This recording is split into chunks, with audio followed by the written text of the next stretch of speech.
अस्सलाम वालेकुम। लोग ट्रेडिंग का बिज़नेस कर रहे हैं या ट्रेडिंग का बिज़नेस करना चाह रहे हैं और उनका ये ख्याल है कि मैन्युफैक्चरिंग का बिज़नेस बहुत मुश्किल है और किसी हद तक ये बात सही भी है कि मैन्युफैक्चरिंग बहुत मुश्किल है क्योंकि उसमें आपको दुनिया भर के मैन्युफैक्चरर से कम्पीट करना होता है। फिर हमारे यहाँ स्किल्ड लेबर ढूंढना बहुत मुश्किल है और फिर उन्हें रिटेन करना उससे ज़्यादा मुश्किल है। लेबर मैनेजमेंट के बाद क्वालिटी एश्योरेंस वो एक और हैसल है जो आपको मैन्युफैक्चरिंग में जिसे फेस करना पड़ता है।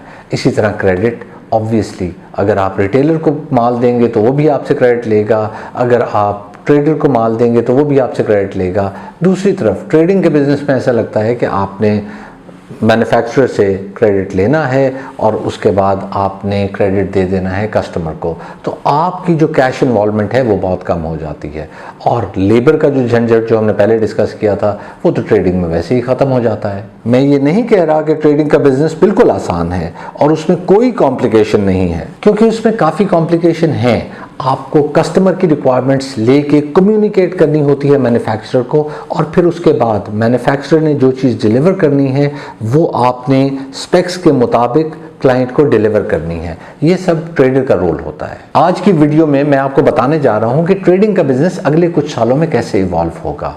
मेरा ये ख्याल गलत भी साबित हो सकता है, लेकिन मेरा जो एनालिसिस है उसके मुताबिक जो चीज़ मैं समझता हूँ वो आपसे शेयर करने जा रहा हूँ। ट्रेडिंग बिजनेस में ट्रेडर मिडिल मैन का रोल प्ले कर रहा होता है। वो फैसिलिटेट कर रहा होता है मैन्युफैक्चरर को कि वो अपनी मैन्युफैक्चरिंग पे फोकस करे और ना कि वो सेलिंग और मार्केटिंग और इन सब कामों पर लगा रहे।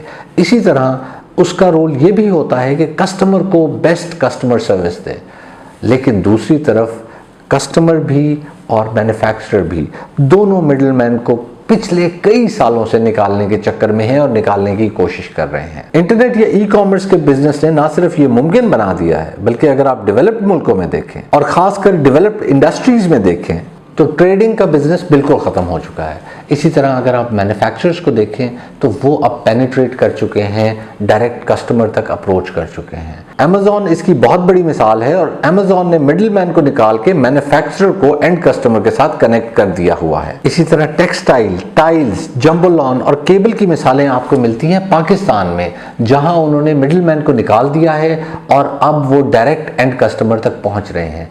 अगर ये ट्रेंड रहा तो बहुत सारी इंडस्ट्रीज में यही कुछ होता रहेगा और ट्रेडर्स निकलते जाएंगे। अगर आपने इस सिचुएशन में इस मार्केट में सर्वाइव करना है तो आपको एक काम करना पड़ेगा, आपको स्ट्रैटेजाइज करना पड़ेगा, अपने बिजनेस को रीथिंक करना पड़ेगा।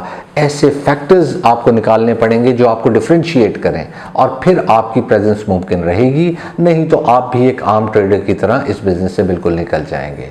ये मैं आपको बताना चाह रहा था। अब मुझे इजाज़त दीजिए, दुआओं में याद रखिएगा। अल्लाह हाफ़िज़।